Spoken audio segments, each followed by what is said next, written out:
My job title is Director of Media Relations for the Nashville Sound.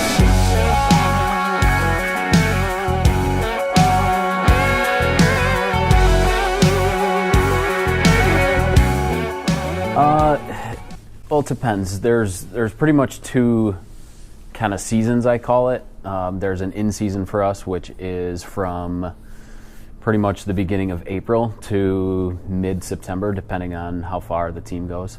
And then from October through March is the off-season. So my responsibilities change a lot.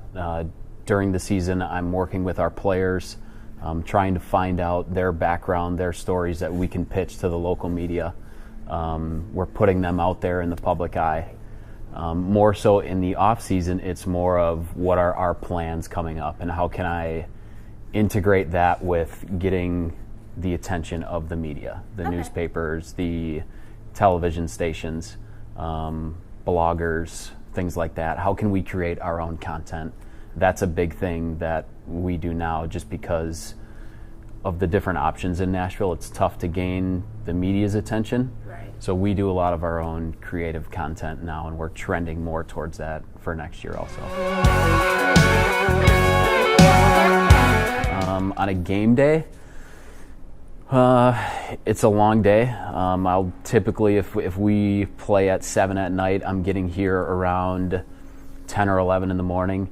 We're producing stat packs for the coaches, the media who come. We're doing game notes, which is like a 16 to 20 page packet of information on our players. It has everything from their like bio information, where they're from, their background, where they went to school, what they did the previous years, and then other like statistical trends that help the media do their job and broadcasters do their job. It also helps me do my job when I go to write a game story at night. It helps me, I'll be able to go back and look at the data that we put together for that game. That takes a couple hours. Media typically will come somewhere around like 3 to 4 o'clock. That's when teams have batting practice, so we make our players available to the media during that time. We also make our players available after the games, and that's pretty much the same for every sport. Then there's a little bit of downtime between batting practice and the game. I'm usually down on the field. If there's media down there, I'm down there with them. Even if there's not media down there, I'm down there around the players, just continuing to build those relationships. That's probably the most important thing in my job, is building that rapport with our guys so they trust me when I go up to them and say, the Tennessean wants to do a story on this. And they may say, or I may tell them, I don't really like it. Nothing good is gonna come out of it. Or, I love it, go for it, let's do it. So we're constantly doing that. We're constantly pitching stories to media, figuring out guys' backgrounds, like I said before, on little things that could be interesting.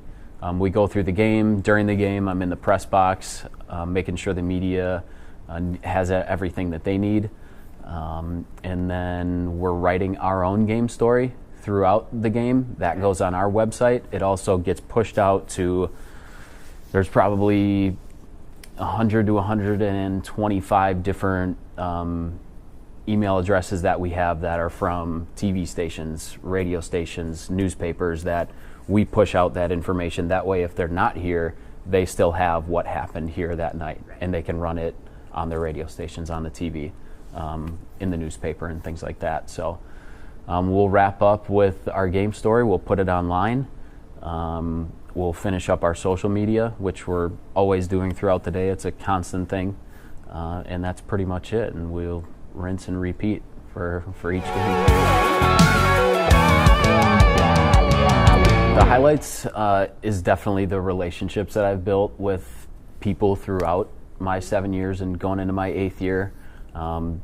It's really cool to see players that played here or anywhere that I've been in the past that go to the big leagues and have success. Right. Especially, you work with people from literally all walks of life. Like you can have a guy or a kid that went to Brentwood Academy and went to UT or went to Vanderbilt. And then in the locker next to him, it could be a 23-year-old from the Dominican Republic who doesn't speak a lot of English. He's here strictly to play baseball. And it's pretty cool the way that most times they mesh. To go back to the original question, by far my favorite part is the relationships that you build along the way. Public relations, I think, is more of how can you best put your organization or the players that you're working with, and what is the positive light that you're going to put them in.